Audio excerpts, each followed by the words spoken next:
¿Cómo están? Gusto de saludarles. Bienvenidas, bienvenidos al Tablón. Estamos en vivo y en directo retomando nuestra conversación habitual. Se acabaron los debates, estamos en este silencio electoral, ¿cierto?, de cara a las elecciones que parten mañana, este 26 y 27 de octubre. Recuerde usted, el Biobío Elige. Estaremos ambos días desde tempranito, 8 de la mañana, todos los pormenores de estas elecciones, pero es momento de dialogar, de bajar un poco la información, de analizar, porque la verdad es que ha sido una semana política tremenda, un mes político tremendo. Y para eso yo lo digo y no tengo ningún problema en transparentarlo. Mi panel favorito del Tablón, estamos junto a Lucas Serrano, quien es director de Asuntos Públicos de Observa Biobío y académico de la Universidad San Sebastián. Hola, muy buenas tardes, gusto estar acá. También nos acompaña Leslie Briceño, quien es académica y analista de la Universidad del Desarrollo. Leslie. Muchas gracias por la invitación. Y bueno, usted también ya lo conoce, Francisco Gatica, quien tiene cargo nuevo además, pues director del Departamento de Economía y Finanzas de la Universidad del Biobío. Muchas gracias, Francisco. Muchas gracias por la invitación. Bueno, ustedes ya los conocen, han estado acompañando tantos procesos eleccionarios y por eso entonces es importante hablar de lo que se viene este fin de semana. Pero antes no podemos perder la oportunidad también de bajar un poco al análisis político lo que está ocurriendo con el caso Monsalve, y que ya de a partir diciendo que es el caso Monsalve es que rotulamos un hecho, ¿cierto?, que ya ni siquiera es político, sino ya es judicial, ¿cierto?, es policial. Y de ahí entonces vamos a hacer un pequeño espacio en esta conversación previo a lo que vienen de las elecciones, de conversar lo que está pasando. La última información que se conoció, ¿cierto?, es que efectivamente, según las declaraciones de la abogada que está apoyando a la víctima, personal de la Policía de Investigaciones habría llegado al domicilio. Eso es al menos la denuncia que manifiesta esta abogada, y eso significó también la salida de la encargada de inteligencia, ¿cierto?, de la Policía de Investigaciones. Ahora, día que pasa, día que esto se agrava más, Lucas, y la verdad es que yo sé que esto tiene como dos aristas y políticamente el gobierno se ha visto pésimo además. Sí, la verdad es que la sensación es de mucho amateurismo, ¿no? Y es muy complejo porque estas son las cosas donde el gobierno debería brillar. Puede ocurrir que el gobierno, por mucho que tenga consignas y banderas de lucha, que uno de los propios suyos cometa un acto que va en contra de sus principios fundacionales. Y en este caso, como se declara el primer gobierno feminista de la historia, pasa eso. Pero donde no debería haber improvisaciones, ¿cómo responden a eso? En los protocolos que hayan asociado, en los tiempos, en la protección de la víctima. O sea, el presidente se demoró una semana en salir a decir que le creía a la víctima, cuando eso debió haber sido lo primero, que era la señal del gobierno del día 1. Entonces, claramente el gobierno comunicacionalmente se ha visto muy mal, políticamente se ha visto muy mal, se ha visto fracturado, muchas declaraciones no han ayudado. Tenemos a la ministra Orellana que quedó un poco offside, que tampoco tuvo las mejores declaraciones al respecto, y hoy día también apunta con el dedo a la ministra Toá que está dolida, el presidente Boric, que también quedó un poco sobrepasado con esta situación, porque obviamente les duele. O sea, esto, aunque fuera en cualquier cartera, sería un dolor para el gobierno, pero el hecho que también sea asociado a seguridad, donde Manuel Monsalve era el candidato para asumir, si se crea el Ministerio de Seguridad Pública, les duele mucho más. O si renunciaba a Toá también. O también si renunciaba a Toá, pensando, por ejemplo, si Toá renunciaba en una presidencial. Entonces, el gobierno quedó muy mal pie, se compró una polémica compleja y sobre todo ellos mismos echaron más fuego por sus procesos. O sea, hay solo una vez para hacer una primera impresión, hay solo una oportunidad. Y la impresión que debía haber dado el gobierno es que en estos temas el gobierno sí que la sabe hacer, sí que lo sabe gestionar, sabe cómo tratarlo, tiene experiencia y se centra también en sus principios básicos, que es lo que generó prueba de dignidad. Y creo que eso no lo han podido demostrar. Sí, obviamente que esto da para teorías incluso conspirativas. A estas alturas ya no nos vamos a hacer cargo de eso, pero dentro del análisis que realizaban algunos sectores es que en realidad trataron de bajar el perfil a esta situación, Leslie, porque vienen las elecciones. Entonces, preguntar si eso en el fondo justifica tanto tropiezo, y por otro lado, ¿realmente esto va a afectar el proceso electoral respecto del oficialismo? A ver, yo creo que tratar de bajarle el perfil porque venían las elecciones habría sido una pésima jugada.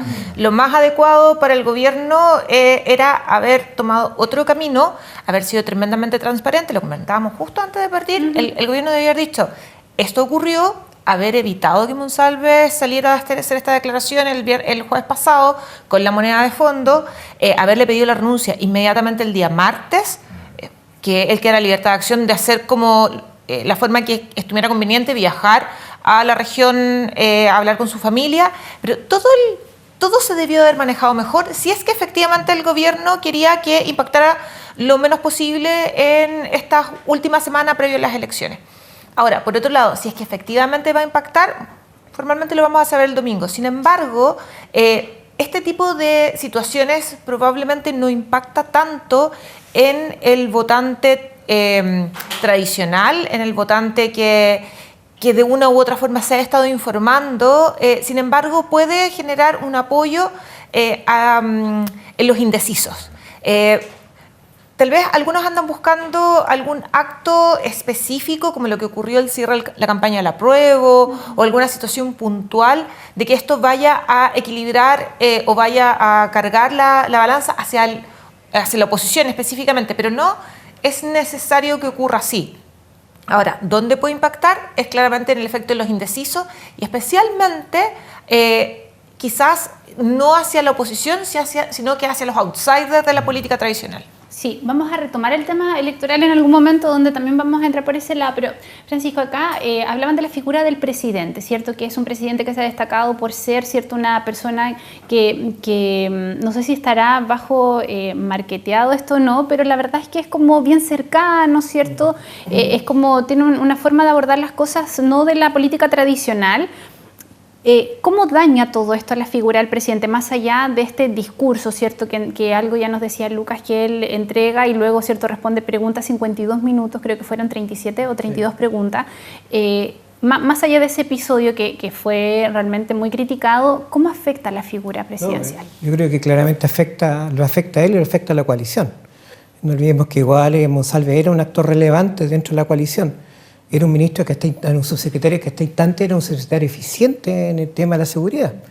Por lo tanto, yo creo que sale afectado porque hay una contradicción entre lo que él plantea respecto a este gobierno feminista versus estos 2 días, que son una nebulosa todavía, de lo que él se demora en tomar una acción. Sin embargo, Boris ha tenido una característica, que es su valentía para enfrentarlo. Quizá en esa valentía él ha cometido errores, y probablemente ese día en la conferencia de prensa ha cometido muchos errores, y va a ser, conversábamos antes, de las peores conferencias que se han dictado en el último tiempo, ¿sí? Pero también es una figura resiliente. Bien, como es una noticia en desarrollo, probablemente quizás la ministra del Interior hoy día va a estar entredicho y esto tenga un efecto. Yo concuerdo sí, con mi colega de que las elecciones locales, estas son elecciones mucho más locales. Claro. Por lo tanto, hay un cortafuegos. Claro, si fuesen presidenciales. Si fuera presidencial sería muy distinto, pero aquí es frecuente, al haber cortafuegos a nivel local, puede que la gente vote más por la figura de la persona que conoce que por la coalición. ¿Sí? Entonces, quizás en el corto plazo no lo veamos, pero sí en el mediano plazo. Y además cambió el foco. Recuerdas que antes de esto, comunicacionalmente estaba el tema Hermosilla, donde habían varios líderes de la derecha que estaban también involucrados. Estábamos hablando del tema de la Cubillo. Claro. Entonces, de repente hubo un cambio de foco. Y hoy día el foco es Monsalve. Sí, sí. Hablemos de cambios. ¿Es necesario? ¿Va a haber cambio de gabinete?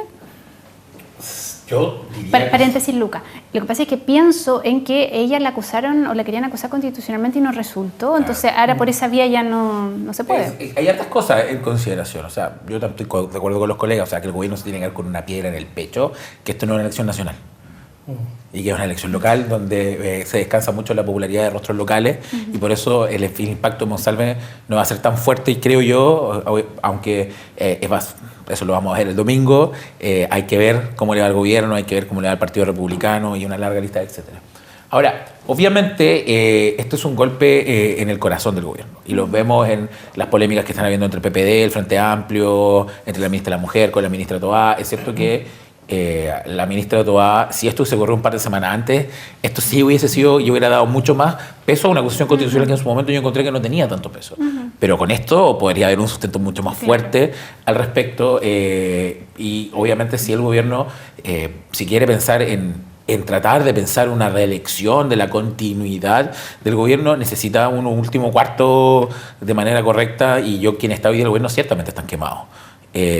La ministra Toá está muy quemada, también en algún momento ya estaba mirando la presidencial, no sé si hoy día es alguna conversación que se está teniendo, hay que ver cómo las carteras sectoriales se van a... Hay ministros que están tomando distancia de esto. Totalmente, sí. Es que aquí te demuestra que falta proceso, porque obviamente primero en este tipo de situaciones el que tiene que guardar más la distancia es el presidente de la República, porque es la figura que hay que cuidar, los ministros son todos desechables, sin embargo, como están mirando sus opciones políticas a futuro y donde también quizás no hay una consistencia tan fuerte al interior del gobierno en este momento, por ejemplo, en la conferencia de prensa del viernes yo soy de la idea que lo tenía que haber dado Camila Vallejo, antes que hablar al presidente. El presidente puede hablar de este tema, por supuesto que sí, pero hay procesos, hay protocolos. Pero no una vocería. Claro, entonces finalmente yo creo que el gobierno va a necesitar repensar, no necesariamente eso puede traducir en un cambio de gabinete, pero no estaría malo porque queda un último año donde el gobierno tiene que empezar a cerrar ciertas cosas si quiere proyectarse como una opción de gobierno para el periodo que viene, donde las encuestas tampoco...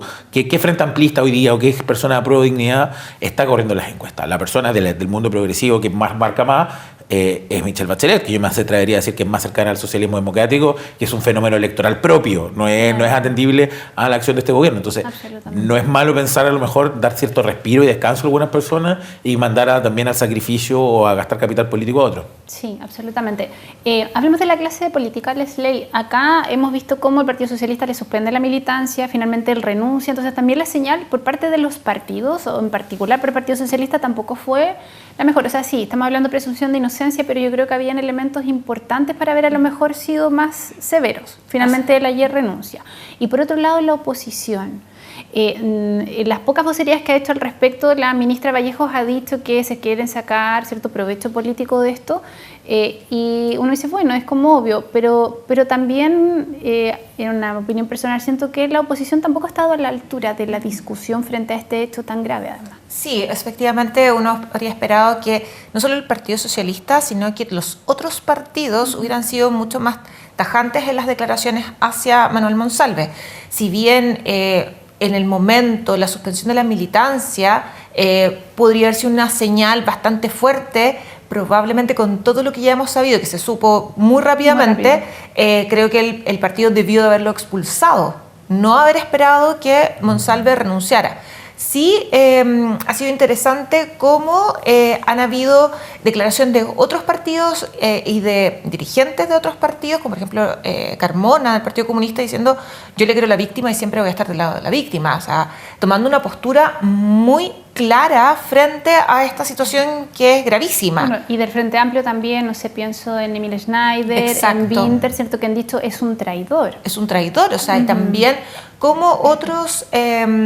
también líderes tradicionales del oficialismo, especialmente del mundo parlamentario, han señalado que con declaraciones muy fuertes, declaraciones muy claras en torno y principalmente también haciendo acuse del mal manejo del gobierno. Esto no ha sido un comentario única y exclusivamente de la oposición.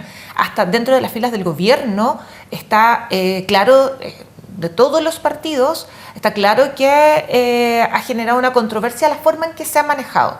Y por el lado de la oposición, claro, el aprovechamiento político puede sonar un poco difícil decirlo de esta forma, pero siempre está. O sea, perdón, a uno le gustaría que no ocurriera y que todos dijeran, no, es que la presunción de inocencia es, sin embargo, se sabe de esto. Y claramente uno empieza a escuchar, bueno, si es que no renuncia la ministra Toa, va a haber una acusación constitucional, también tratando de jugar un poco a la lógica un poco a veces del empate. Bueno, ustedes hicieron esto y nosotros también hemos tenido esta otra actitud. Pero en general la oposición tampoco ha estado a la altura de lo que uno esperaría. No solo por el hecho de las amenazas a las acusaciones constitucionales, sí, que ya a esta altura parece ya de habitual, o sea, claro, es como ya... Comodín. Es comodín. De nuevo, una acusación constitucional. Exacto, la costumbre. Sin embargo, claramente que uno habría esperado desde la oposición que fuese un apoyo mucho más irrestricto a la víctima, a la persona que hace la denuncia, no tanto, claro, la crítica al gobierno, de cómo se maneja, es válida y probablemente la clase política siempre va a ir a ese lado. Sin embargo, mucho cuestionamiento en otros sectores, y no tanto de la oposición, sino que otros sectores, el tema de ventilar algunos detalles de la vida de la víctima, que claramente eso no es lo correcto en esta situación. Ella es una mujer que está pasando por una situación tremendamente traumática y lamentablemente se ha ido dando a conocer ciertas situaciones por distintos canales que hacen mucho peor el manejo de cómo se está teniendo del caso, tanto por la oposición como por el gobierno. Sí. No quiero que nos vayamos totalmente con el caso Monsalve, entonces voy a cerrar Francisco, con lo siguiente. Finalmente somos nosotros los ciudadanos que estamos mirando esto, que para muchos hablan del guionista de Chile, que uno dice ya, bueno, es para el meme, pero la verdad es que esto, yo tengo la percepción, y por eso le pregunto, que vamos a tener consecuencias nosotros los ciudadanos, porque ahora viene la discusión del presupuesto, sí, claro, que es el dinerito que llega a las regiones, ¿cierto?, a las distintas carteras para, ¿cierto?, generar proyectos que nos mejoren la calidad de vida, básicamente. Sí. Y esta discusión, ¿cómo la ve? Yo ya sé la respuesta. ¿Cómo se va a ver en el Congreso después de todo el caso Monsalve? Claro, yo creo que hay que contextualizar de que la discusión del presupuesto entró ya a la Cámara, ¿cierto? Hay comisiones que están trabajando. Curiosamente, Monsalve había sido jefe de bancada de la Comisión de Hacienda, sí, muchos años, por lo tanto, él también manejaba eso. Bueno, se supo cuando estaba en una comisión. Claro, entonces tiene una experiencia parlamentaria. Claramente, hoy día los ambientes van a estar encripados, eso dificulta, por lo menos hasta el último minuto, llegar a acuerdo, que es lo habitual. Las discusiones de presupuesto son muy duras y terminan casi al final, pero también hay otros actores incumbentes que van a tratar de sacar los proyectos. Probablemente en el caso regional, tú instalaste el tema regional, en el caso regional, claro, quizás lo que nos va a afectar más ahora es el cambio de gobernadores y de la figura del Consejo. Probablemente el gobernador ya estaba haciendo presión para poder mover el presupuesto de la región, que siempre es poquito, como dijo usted, bien, sí, y que además viene por diferentes vertientes. Claro. Por lo tanto, claro, más que esto, preocupa más el cambio de gobierno regional, porque los proyectos, la discusión de presupuesto que estos días no afecta a este gobernador, sino que afecta al que viene. Y no sabemos además quién va a ser, porque puede haber segunda vuelta también. Y por lo demás, perdona, muy breve, y además claro, hay proyectos que están ahora comprometidos que hipotecan o que condicionan el presupuesto que viene. Entonces, en el caso presupuestario regional, nos va a costar un poco esa transición. Sí, y en ese sentido también ya en las otras discusiones que hay en el Parlamento se habla de la seguridad, del fact track, ¿cierto? También, voy a decirlo igual en un término futbolístico, trancará la pelota a la oposición, ¿o no? Con es que eso es un negocio, en estricto rigor la oposición es oposición. Y van a decir así como, bueno, no sé, de hecho hay algunas parlamentarios de acá que dicen vamos a pedir cambio de gabinete, que renuncio, si no vamos a hacer una acusación contra el presidente, que también está puesto ahí. Yo creo que la acusación constitucional es un hecho ya, ¿cierto? Yo creo que también va el cambio de gabinete, quizás no ahora, pero sí en mediano plazo. Francisco dice, va contra el presidente Boric. Yo creo que contra la ministra, pienso yo que va para allá, esa es mi impresión. Ya. Ahora, pero también vamos a tener, por así decirlo, cierre, y vamos a tener más de alguna cartera que va a tener un peso, que es el símbolo que se da para entrar a negociar algún tema en específico, que habitualmente es seguridad. Como pasó el año pasado. Como pasó el año pasado. Entonces vamos a tener probablemente que el presupuesto del Ministerio del Interior va a estar más entrabado que el resto.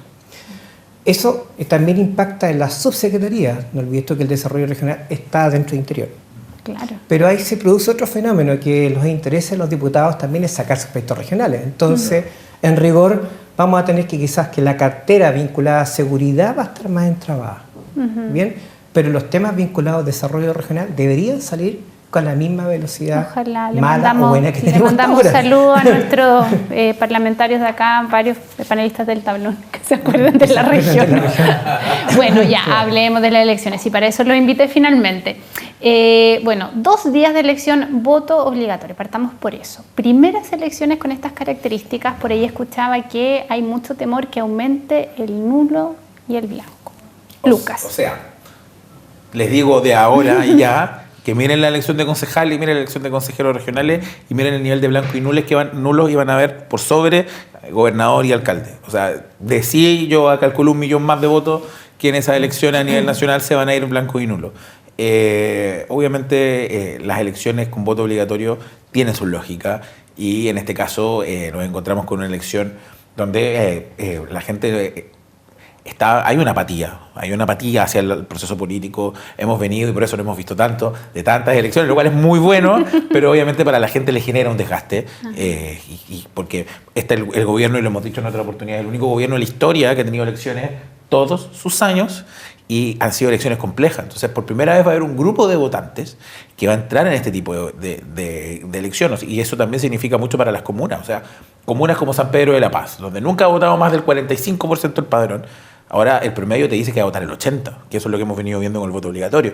Y eso te cambia la realidad totalmente. Y eso también lo ve en las campañas, también lo ve en la incertidumbre, porque antiguamente el alcalde más o menos sabía cómo se repartía su feudo, quién votaba y cuáles eran sus posibilidades reales. Hoy día tenemos hasta el día de hoy, y las últimas encuestas que se podían hacer, ya te hablaban todavía de un 30% de indecisos. O sea, indiferente a las personas que iban a votar nulo. Estudio de Observa Bio Bio. Por ejemplo, y otros más te hablaban de por lo menos un 30% de indecisos separados de los nulos, o sea, por lo menos casi la mitad de la gente está entre votar nulo o no saber por quién votar, y esas son decisiones que están tomándose todavía en este momento, mientras gente está viendo el tablón o está haciendo cualquier otra cosa, todavía no tiene clara su votación. Eso obviamente ha generado un impacto. En ese sentido no es malo que haya sido 2 días, porque obviamente mucha gente no solamente le va a costar doblar el voto de los consejeros regionales, que va a ser una sábana más o menos, sino nos van a llegar ahí sin saber por quién votar, y por eso también van a haber tantos blancos y nulos, porque van a preferir no tomar una decisión frente a eso, porque ni siquiera tienen algunos tan claro cuál es la diferencia entre un concejal y cuál es la diferencia entre un consejero regional. Sí, entremos a eso. Se ha hablado mucho, y nosotros de hecho hemos venido haciendo algunas notas durante la semana, Leslie, donde le preguntamos a la gente, y bueno, para empezar, ¿por qué se vota? Y la respuesta era alcalde, gobernador, y como que no hay más información. Otra pregunta era, ¿tiene decidido su voto? No. Y varios decían que faltaba información. La verdad es que nosotros como canal nos hemos hecho cargo de este tema, hemos estado con debates, ¿cierto? A través del matinal también, haciendo entrevistas a candidatos, pero ¿es una falta de información o es una falta de querer informarse? Yo creo que de las dos. O sea, en general, partamos con que probablemente la gente quiere que le llegue la información a su casa, a su cuenta de correo electrónico, así como le llega la cartola del banco. ¿Ya? Y ahí, obviamente, que hay un tema en un concepto un poco peyorativo, de flojera por parte del votante que en sí no quiere informarse. Sin embargo, también pensar cuáles son los canales tradicionales de información de este tema que probablemente no alcanza a llegar a toda la ciudadanía. Claro, efectivamente están los canales de televisión, están los medios de comunicación tradicionales que hacen un esfuerzo enorme por debates, por entregar a las noticias información pertinente, veraz además. También pensemos en que los medios de comunicación muchas veces además tradicionales, utilizan las redes sociales para transmitir esa información. Sin embargo, no todas las personas se informan de esa forma. Probablemente el famoso algoritmo de las redes sociales hace que me llegue información mucho más sesgada que cuando yo tengo, a pesar de que el zapping también puede generar sesgo, estoy con el control remoto dando vuelta por los canales de televisión y puedo informarme. Por lo tanto, claro, efectivamente hay mi percepción un poco que es un equilibrio entre ambas cosas. Sin embargo, es la responsabilidad también del votante. El CERVEL no tiene por qué mandarme a mi correo electrónico o a mi WhatsApp un resumen de las propuestas de los candidatos, claro, que es quizás algo que a alguien le gustaría. Pero algo hicieron abajo de cuando uno se busca si es vocal o no, está la información al menos para que pinchen y vean los candidatos. Eso yo lo encuentro sumamente bueno, especialmente por lo que señalaba Lucas. O sea, vamos a encontrarnos con esta sábana y probablemente muchos de nosotros ya tenemos listo el voto, ¿ya? Y esto nos ayuda a ubicar dónde está el candidato o candidata, saber más o menos y demorarme mucho menos en marcar la única preferencia que tengo que marcar. Pero también hay gente que va a ir y definirse en ese momento. Y también tiene que ver con el tema de la información, es que ocurre además que muchas personas le preguntan a otras por quién van a votar. Y eso también es casi como el tincómetro, ¿no? El boca a boca. El boca a boca. No, es que voy a votar por ese. ¿Por qué? Porque un amigo me dijo que votara por él o por ella. Entonces, el boca a boca es importante porque generalmente apunta a alguien que yo conozco. Sin embargo, eso hace que el voto sea mucho más desinformado aún. Sí. Vamos a ir cerrando este bloque, Francisco, pero le quiero preguntar lo siguiente, que algo ya nos decía Lucas desde su postura, que pensaba que 2 días para votar está bien. Pero ¿qué efecto puede provocar esto? Yo he escuchado gente que dice, ¿sabes que yo voy a ir a votar el sábado temprano y me voy a mandar a cambiar? Otros dicen, ¿sabes que yo voy a volver el domingo a votar? Como que se siente un poco como si este fin de semana fuese más bien como de descanso que de votación. ¿Qué efecto finalmente? Porque se quieren evitar las aglomeraciones, pero ¿no será que van a ir todos muy temprano un día o todos muy tarde la otra en el electorado, más que cree, paréntesis, porque hemos hecho también esta pregunta, que se tiene que votar por una cantidad de elecciones un día y por la otra el otro día? Muy bien. Sí, lo que se estima es como 5 minutos por estar dentro de la urna, por persona. Como son 4 papeletas, 4 sábanas, o sea, 2 sábanas en rigor, y 2 votos más pequeñitos, ¿cierto? Entonces se estima que en ese proceso se van a demorar 5 minutos, lo cual es harto. A eso agrégale que los vocales son nuevos. La gran mayoría, hubo un cambio de vocales. Por fin están algunos. Por fin algunos, porque yo conozco a más de algunos que estuvo 6. Sí. Entonces, tienes todo un conjunto de condiciones que te hace que esto sea largo. Entonces, la medida de tomarla por 2 días está bien. Va a haber un resguardo de los locales y va a haber un resguardo militar respecto a las urnas, que es una cuestión súper importante. Hay un sellado y todo lo demás. Ahora, claro, mañana es un día que no es feriado. ¿Ya? O sea, mañana el comercio... Yo pensaba que era feriado. Todo el mundo le dije que mañana el comercio no es va a estar abierto, los cafés van a estar abiertos y el domingo opera como un feriado renunciable. No es irrenunciable, es renunciable. Por lo tanto, también vamos a tener actividad. Por lo tanto, la gente se la va a tomar como un fin de semana más. Obviamente, en la mañana la gente va a querer evitar ir a votar para no quedar como vocal eventual, que es una cuestión que está así. Entonces, la lógica es que la gente va a votar ya pasado las 11 de la mañana en adelante. Lo importante es que vaya a votar. Y lo importante es que lo ideal es que para evitar las colas la gente sepa espacialmente dónde está el candidato. Y ahí están los facsímiles disponibles para que ese tiempo no se demore tanto en buscar su candidato.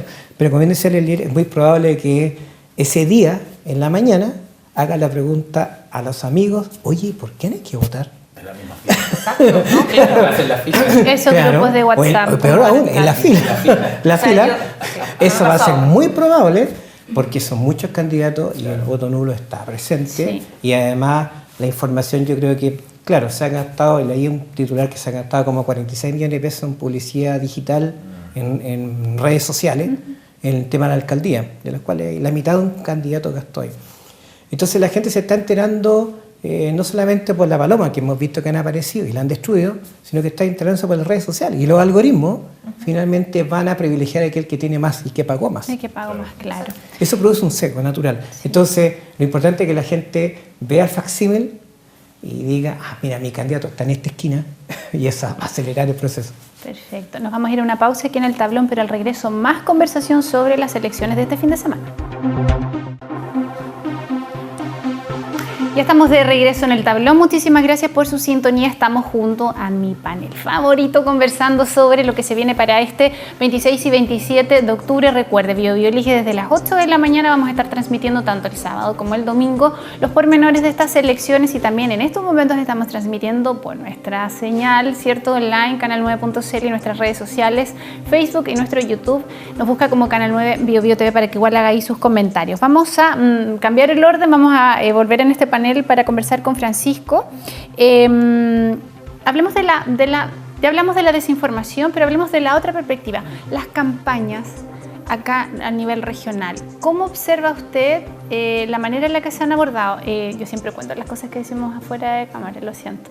Hemos hablado un poco del tema redes sociales, cómo ha entrado de manera fuerte, y también da la impresión que no fue de la manera a lo mejor que nosotros estábamos acostumbrados, no hubo franja, ¿cierto? Como que tuvo otras lógicas y no sabemos qué consecuencias va a tener finalmente esas estrategias.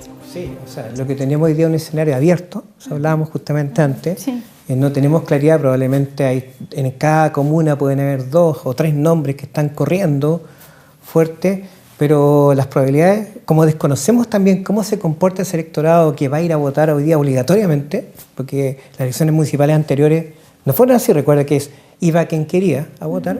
Ahora tenemos un montón de electorado que va a ir porque está obligado y va a marcar una opción, entre esos nulo y el blanco. Entonces, en rigor, no sabemos cómo se va a comportar ese grupo. Entonces, claro, en cada comuna tenemos a lo menos no 1, sino 2, y además tenemos renovación de autoridades. Por ejemplo, en el caso de Concepción, que es como hacer como la batalla, por así decirlo. Entonces tenemos un escenario abierto. Yo creo que en las campañas hay una suerte de agotamiento en cómo se llega a la población, porque claramente los algoritmos y las redes sociales, que es como el tema, te inducen. Ahí tú le metes plata y aparece tu rostro y te aparece, tú estás viendo en YouTube y te aparece un video sin que tú lo permitas, y tanto le da el canto del agua que termina por romper y finalmente queda el nombre. Entonces tiene que haber un cambio en cómo nosotros usamos las redes sociales de manera regulada para llegar a este electorado que es digital, que es principalmente aquellas personas que tienen menos de 40 y que están todo el tiempo conectadas. Entre más jóvenes, más conexión tenemos. Entonces tiene que haber una manera de cómo podemos no solamente instalar los nombres, sino instalar contenidos usando la herramienta digital. Porque en estricto rigor es la manera en cómo nos vamos a comunicar en el futuro. Sí, yo quiero hacer como un paréntesis también, porque claro, ese es el efecto de la campaña, pero la calidad de las campañas también. A mí me ha llamado harto la atención de cómo han sido abordadas. De hecho, veíamos por acá muy poco cierre, muy poco hito también, sí. Como que no ha tenido tanta pirotecnia, me da la impresión. Que no es una campaña de connotación nacional, porque la máquina política va casi siempre a elecciones de connotación nacional, donde tú tienes claridad, incluso donde te interesa marcar las cámaras de diputados, la elección presidencial, los senadores, que son de una connotación nacional y donde la muñeca es muy fuerte. Acá prima más lo local, prima mucho más lo territorial, prima más la fragmentación. Tú tienes muchos más candidatos independientes, hubieron desinteligencia al momento de armar las listas dentro de coaliciones, ¿vale? Entonces, en rigor, la fragmentación hace que tú no tengas esos hitos que son caros. En el fondo, esos hitos tienen un costo y finalmente esta fragmentación hace que por economía tú no tengas posibilidad de financiar esos grandes hitos, por así decirlo. ¿Cierto? Sí, hablemos de eso, precisamente de la fragmentación, porque no podemos dar nombres, ¿cierto? Ni podemos hablar mucho de encuestas, pero lo cierto es que lo que ha sido bien transversal en Comunas, bien emblemática, ha sido la cantidad de candidatos, ¿cierto? La dispersión de los votos. No pudieron ponerse de acuerdo, básicamente, y fueron muchas personas, además, que se salieron de los partidos para juntar firmas, ¿cierto? Exacto. Y eso también ha tenido un efecto, no sabe, o sea, por ahí me acuerdo, tiempo atrás hubo, no me acuerdo qué parlamentario que quería impulsar un proyecto de ley, si mal no recuerdo fue Félix González, que decía que hubiese un mínimo para elegir a los alcaldes. Decía, no puede haber alcaldes que tengan un 20% de la votación. Yo no sé si ustedes comparten esa mirada, pero me parece interesante cómo la dispersión de votos finalmente hace que esto se fragmente de tal manera que a lo mejor alguien con muy poquita votación finalmente represente el sentir de una comuna completa. Sí, bueno, y eso probablemente lo vamos a ver mucho en las elecciones de los concejales y de los cores. ¿Por qué? Porque va a ser tan poco la cantidad de votos que la cifra repartidora va a bajar mucho. Y eso va a significar que cuando lleguemos al momento de saber quién ganó, probablemente pueden haber candidatos que hayan tenido muy pocos votos, además del fenómeno tradicional que ya conocemos todo del arrastre, que pueden haber candidatos con muy poquitos votos que finalmente obtengan y sean concejales o que sean cores. Especialmente por lo que señalaba Lucas hace un rato, o sea, la cantidad de votos nulos y blancos que vayan a ver, y eso hace también que el N, la cantidad de votos válidamente emitidos, finalmente sean menores a los que en otras circunstancias habría conseguido que hubieran más votos para la repartición. Ahora, efectivamente la fragmentación dentro de los sectores políticos no es algo que vemos única y exclusivamente en nuestra región, sino que se vio a nivel nacional, específicamente en la oposición, tuvieron bastantes problemas para ponerse de acuerdo en comunas emblemáticas. Si bien la alianza de oposición tradicional, que es Chile Vamos, tiene la casa relativamente ordenada, por decirlo de alguna forma, sí sus otros sectores de la derecha podrían haber llevado candidatos únicos o haber establecido con esos mismos partidos pactos de omisión. Y por lo tanto, aquí nos encontramos en algunas comunas, no solamente en nuestra región, sino que en varias otras, nos encontramos con que la derecha lleva 3, 4 candidatos, y la derecha en general, 3, 4 candidatos, y eso finalmente puede favorecer a que el candidato o la candidata oficialista o tal vez el incumbente o tal vez un outsider pueda ganar la elección porque la derecha va bastante dividida, va muy dispersa. Y eso lógicamente que es un problema que tienen los partidos políticos en general.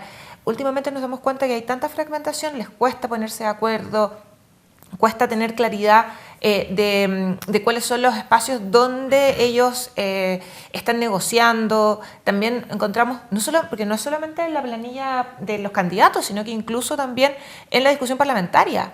Un día digo A y el día siguiente digo B y al tercer día tal vez puede que te apoye. Entonces eso finalmente genera también una percepción de desprestigio de nuevo con la política, y eso le está pasando la cuenta en esta elección, y probablemente también algo que hemos mencionado acá, la cantidad de votos nulos y blancos sea mucho más alta, el votante forzado, ese votante que tradicionalmente no ha ido a votar, pero tiene que ir a hacerlo porque si no tiene que pagar una multa, probablemente decante, por lo que decía Francisco hace un rato atrás, el que conoce, alguien que es la figura tradicional, tal vez el que no más es le suena. el que más me suena, etcétera. O si hay alguien que viene desde la farándula, probablemente va a tener una mejor votación. Bueno, ya sabemos cómo nos ha ido con eso también.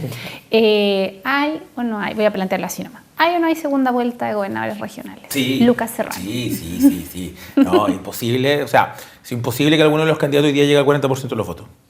Por la dispersión de votos, que comentó muy bien Francisco, que se da a todo nivel, por cómo se están planteando hoy día las candidaturas. Yo creo que hay uno que está seguro en la segunda vuelta.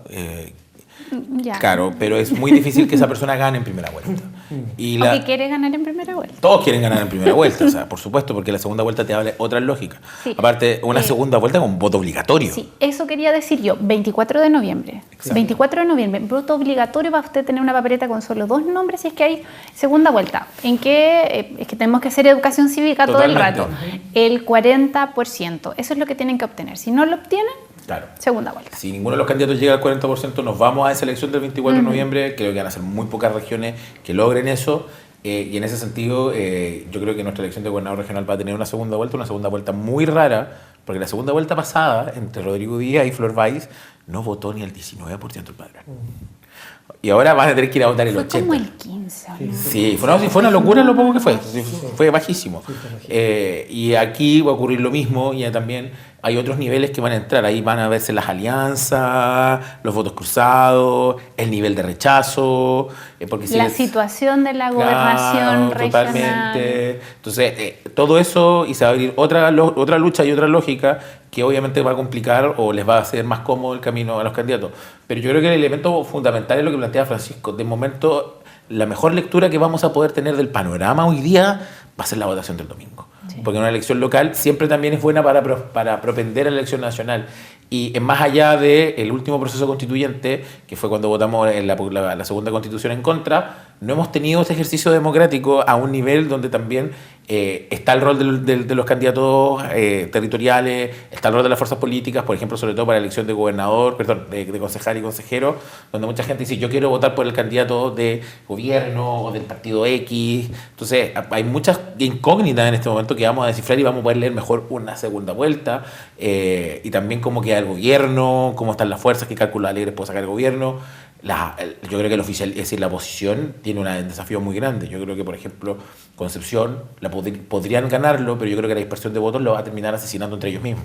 Se van a terminar matando porque el hecho de que no solamente no se pudieran poner de acuerdo con el Partido Republicano, que el Partido Republicano en este momento está buscando consagrar su poder y demostrarse como una fuerza importante, no solamente a nivel nacional, sino a nivel local, sino el Frente Social Cristiano, por lo menos acá en la región les va a hacer, por ejemplo,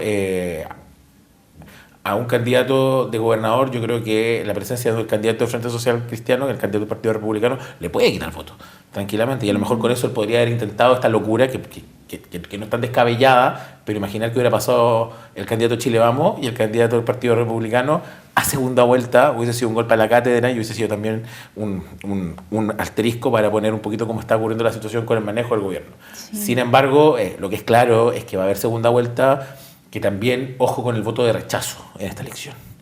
Sobre todo para los candidatos que tienen más de un periodo el municipio, yo creo que va a haber voto de rechazo, que sobre todo mucha gente que antes no le importaba ir a votar, sabe que no quiere votar por el actual alcalde porque no le gusta, por A, B, no C, me tapo en la calle. Claro, entonces cosas, eso, sí. Los que están en ejercicio, yo creo que la tienen muy complicada. Creo que no tanto así si dejan algún delfín, hay que ver si eso ocurre, pero no sé, yo pondría ojo en el caso de San Pedro y en el caso de Talcahuano como comunas donde hay que ver si el actual alcalde logra mantener. Lucas se adelantó con todo lo que yo quiero preguntar, pero voy a preguntar de nuevo. Concepción, Francisco, madre de todas las batallas, son 8 candidatos, también usted puede revisarlo en nuestro sitio web, está ese debate con todos los candidatos que participaron, la totalidad, ¿cierto? Ahí también hay un tema, o sea, tenemos un oficialismo dividido, ¿cierto? Y tenemos por otro lado una derecha más dividida.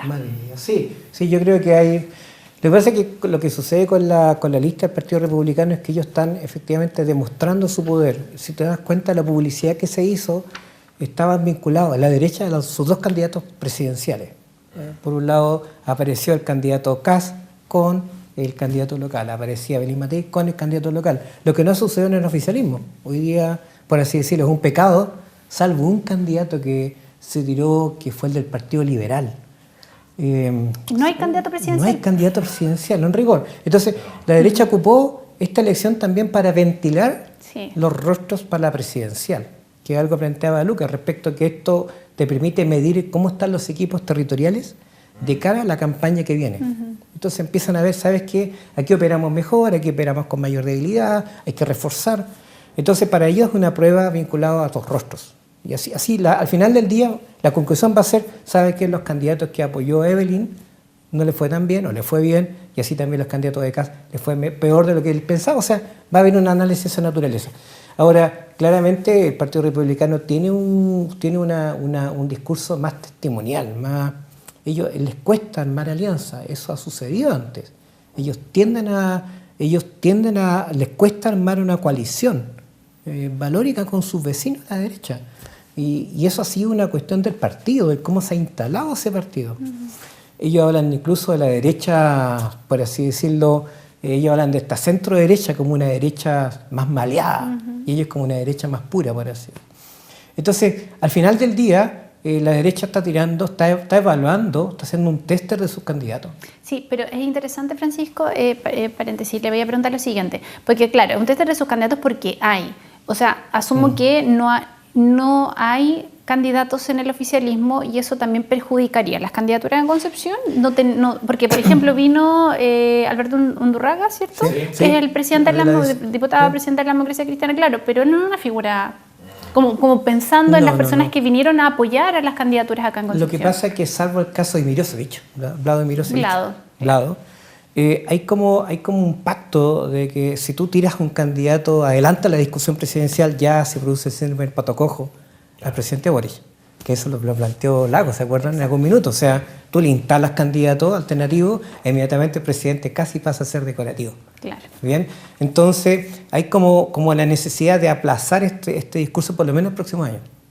Entonces, por eso hoy día no hay un candidato claro del oficialismo, salvo Vladimir Mirosevic, que cuando se instala, que hace como 2 semanas, corríjanme, hace una semana, 2 semanas, hace poquito, lo dice, ¿sabes qué? No hay tal vacío y yo me atrevo a tirarme como candidato. Lo que está detrás es cómo él negocia finalmente, pero en rigor está este acuerdo tácito de que no se puede adelantar esa discusión, porque en el momento que se instala esa discusión, inmediatamente el presidente Boric pasa a perder poder. El presidente tiene hartos problemas también. Claro. Talcahuano Lesley, ahí tenemos 3 candidatos, un candidato independiente, tenemos a Henry Campos, que iría por su 3er periodo, y Eduardo Saavedra, que lo vuelve a intentar, y sabemos también que ha sido una campaña bien difícil para él. Sí, además lo interesante es que efectivamente Saavedra lo vuelve a intentar, pero en condiciones muy distintas de la última vez, donde el oficialismo o la centroizquierda iba dispersa, iba con otros candidatos que le restaron apoyo y que probablemente si uno sumaba, no recuerdo exactamente los porcentajes, pero si sumaba ambos probablemente le podrían haber ganado a Henry Campos en esa oportunidad. Ahora claro, el tema de Talcahuano uno lo puede ver más como en la papeleta tradicional de hace por eso lo pregunto, 20 años atrás. Son poquitos candidatos, este independiente, que también viene un poco del mundo de la ciudad de Talcahuano propiamente tal, más bien asociado con todo lo que tiene que ver con el comercio, y que puede ser una figura interesante, pero tal vez no es tan significativa para que le reste votos a los otros 2 candidatos.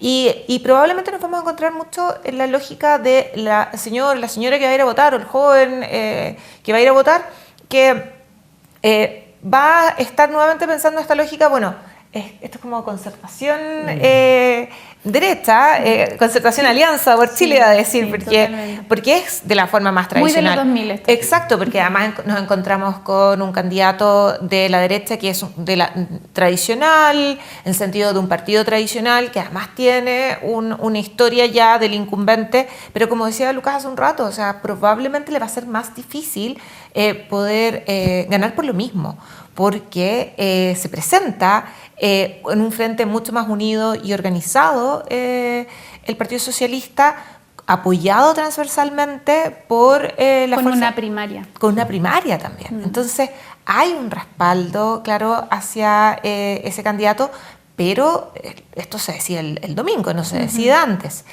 Sin embargo, puede ser también interesante cómo se ha ido trabajando la campaña propiamente tal en los últimos días. Hay algunos que yo he escuchado que gana cualquiera de los dos, la verdad. Claro, sí. O sea, de ambos lados uno dice, no, si ganamos nosotros, no, si ganamos nosotros. Principalmente porque también el resultado es súper incierto. Va a depender principalmente de ese votante que está indeciso, y también va a depender de qué es lo que va a decidir finalmente el votante que es el votante forzado, ese votante que nunca fue a votar en elecciones anteriores, que ojo, ya no es solamente el joven de 18 años, sino que es una persona, un adulto ya, que probablemente no ha participado en los últimos 15 años de las elecciones, y que fue un alivio cuando ese votante le dijeron, oye, las elecciones son voluntarias, y del 2012 creo que partió la elección voluntaria, nunca ha votado. Y tenemos 12 años que probablemente va a tener que ir por primera vez a marcar un voto para poder decidir por un candidato. Y ahí, ¿qué es lo que va a definir ese votante? Es lo que haya pasado en las últimas horas. Sí, ojo, las multas tampoco son, porque con esta ley que se aprobó en julio, agosto, ¿cierto? Bajó a 33.000 pesos, algo así. Entonces, bueno, hay gente que dice, bueno, son 30 lucas, digo, yo no sé, los que tienen los privilegios de que les sobre el dinero, pero también decimos, bueno, son 30.000 pesos. También puede ser. Lucas, ya hablamos algo, Francisco lo decía, tú lo mencionabas también, de lo que las consecuencias de estas elecciones también en cómo se van a instalar las fuerzas, cómo se van a medir las fuerzas. Y obviamente que ahora sí que partiría la presidencia porque faltaría un año, entonces van a haber nombres que se van a instalar a nivel nacional, sí o sí. Pienso Claudio Rego, pienso en el alcalde Bodanovich, pienso a lo mejor, no sé, nombres de personas que probablemente que les vaya muy bien y terminen, ¿cierto?, con alguna proyección interesante. Sí, bueno, la verdad es que mientras hablaba Francisco yo me acordaba como en la elección, no la pasada, sino la anterior a esa de alcalde, la izquierda en ese momento todavía no, sin existencia tan fuerte del Frente Amplio, necesitó un candidato para poner cara, porque también es no solo importante para la foto, sino para poner cara de cara al resultado el domingo en la noche. ¿Y quién fue esa persona? Fue Ricardo Lagos. Fue Ricardo Lagos cuando le fue muy mal a la izquierda, ya se proyectaba un triunfo de Piñera para su segunda elección. ¿Quién salió a hablar antes que nadie? Fue Ricardo Lagos. Y también está claro la señal de los líderes. Hoy día Evelyn Matei y José Antonio Caz son líderes en la derecha. Claro, no se están midiendo, pero las encuestas al menos... Claro, y obviamente hay lecturas que se pueden sacar, como decía muy bien Francisco. ¿Cómo le va a los concejales del Partido Republicano? ¿Cómo le va a los candidatos a gobernador del Partido Republicano? ¿Quién se queda con más gobernaciones? Si el Partido Republicano, Chile Vamos, sobre todo la discusión de la UDI. ¿Qué tan pasa la intrascendencia de la UDI frente al Partido Republicano? Siendo que RN y Evópolis tienen sus feudos, pueden conquistar quizás no tan fuerte, pero si la UDI, por ejemplo, no gana un municipio fuerte, por eso o gana el municipio fuerte gracias a Independiente, también es muy interesante hacer esa lectura. La izquierda también en sí mismo hoy día no tiene un candidato presidencial. Es cierto, lo decía muy bien también Francisco, apareció Vlado Milosevic a llenar un vacío, pero sabemos que él lo que está aprovechando en la agenda para poder presentarse antes, porque es un candidato desconocido técnicamente, no tiene el nivel de conocimiento universal como pueden tener otras personas, como la misma Camila Vallejos, como la misma ministra Toá, que a lo mejor considerarían una opción presidencial. Y también no hay que olvidar que es cierto que ahora se abre la carrera presidencial, pero aquí también puede aparecer cualquier carta loca. O sea, Gabriel Boric no fue carta hasta 6 meses antes de la elección. Quien sale tercero, Franco Parisi, o sea, sí se sabe, pero también tuvo una lógica muy distinta y hizo campaña desde fuera de Chile y es muy probable que también vaya. ¿Irá de nuevo Marco Enrique Dominami a la elección? No se presentará alguna carta que no estamos viendo en este panorama y que le puede ir muy bien, porque también es cierto que el ambiente, y te lo puede demostrar el alto nivel de nulo y blanco, es que las fuerzas políticas tradicionales están cada vez más fuertes en la intrascendencia. La última vez que tuvimos elección con voto obligatorio de personajes políticos, que fue para elegir en la segunda convención, ¿cuáles fueron las 3 mejores opciones? Uno, el Partido Republicano, que por sí mismo sacó 2 millones de votos solo. 2, el Frente Amplio. Y en tercer lugar, los nulos y blancos. Que ganaron también. Claro, y después vino Chile Vamos y después la Concertación. Entonces, la Concertación y Chile Vamos no están pasando por un buen momento. Y eso mismo también, más allá de la figura de Evelyn Matei, quizá, que es una figura que también capta votos de republicanos y capta votos también de Bópoli. Es cierto que los partidos tradicionales, esos 5 grandes, que llevaron por mucho tiempo el control político del país, la UDI, RN, PPD, la ADC y el PS, están cada vez más en la intrascendencia. Y eso también te habla de la fracción del sistema de partidos, porque el centro político parece estar un poquito huérfano. Y donde los grupos políticos que son relativamente más extremos en sus visiones parecen estar teniendo mejores apuestas, y puede eso que se traduzca a elecciones locales donde, independiente del componente de gestión, debiese ser fundamental, la idea política va a ser muy fuerte al momento de votar, sobre todo con este nivel de desconocimiento. Sí, ahí, bueno, yo nombraba algunas personas que las encuestas por lo menos están como arriba, no sabemos, insisto, las elecciones son pero claro, las encuestas a lo mejor pueden medir algo que podrían proyectar a lo mejor el inicio de alguna carrera presidencial también. Se nos está acabando el tiempo, quiero darles un espacio a cada uno de ustedes para que hagan sus últimas consideraciones. Básicamente, ¿cómo ven este proceso? ¿Poco, mucho? ¿Cuánto votan aquí? ¿1.300.000? ¿Cuántos van a votar? Sí, en teoría, aunque la vuelta es baja, hay que ir a votar. Yo creo que ahora lo importante es que la gente en este pequeño tiempo que queda se ordene para ir a votar el sábado o el domingo, para que evitemos las colas, revise el facsímil, ubique su voto y converse con su familia. Es momento todavía de informarse, no está para que llegue hasta una y llegue con convicción. Yo creo que para mí lo importante es que finalmente sea un proceso ordenado y que podamos seguir trabajando. Sí, 2 días de elección. ¿Cómo se proyecta la ley? Bueno, yo creo que la gente va a ir a votar el domingo con mayor claridad, por la tradición de que también puedan haber nuevamente algunas teorías conspirativas que dicen no, el sábado no. Yo creo que la mayor cantidad de personas va a ir el domingo, eso está claro. Hay una tradición por hacerlo. Así que también, no solamente el voto informado, pero también hay que tomar algunas precauciones.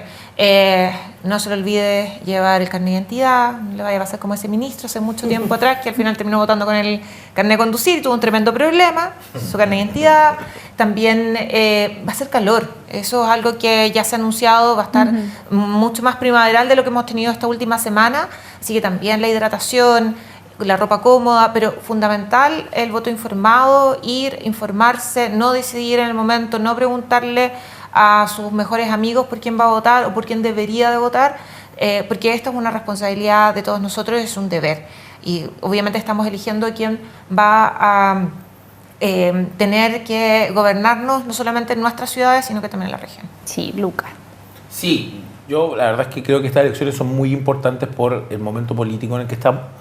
Venimos después del estallido social, creo que seguimos en un proceso de transición para variar.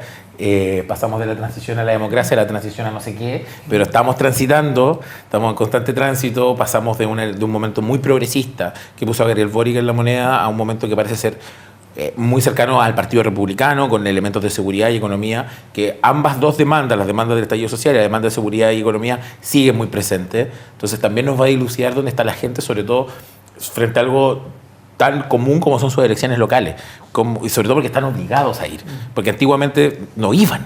Esta es la elección que siempre con voto obligatorio, incluso con inscripción automática y que con inscripción voluntaria y voto autovoluntario, nunca tuvieron alta votación. Entonces va a ser muy decidora la fotografía que tomemos, nos va a servir mucho para ver el momento político y sin duda alguna, bueno, siempre los conversamos, todos van a ganar el domingo en la noche, todos van a ganar, todos tienen alguna razón por estar alegres, pero sin duda alguna yo creo que son pocas las instancias donde la ciudadanía tiene para expresarse. Es cierto que quizá no ha sido muy atractiva la elección, no se ha calentado mucho el ambiente y el menú parece ser tan amplio que nos desordena. Sin embargo, sigue siendo muy relevante y más relevante que nunca que la gente vaya a expresarse para poder tomar decisiones a ver cómo nos ordenamos. Así es. Bueno, yo ya les he dicho, nosotros tanto este sábado como domingo vamos a estar con BioBioElige transmitiendo, pero usted a estas hermosas personas, seres humanos que me acompañan hoy día, los va a ver también en nuestra transmisión a eso de las 6 de la tarde. Vamos a estar esperando el conteo de votos.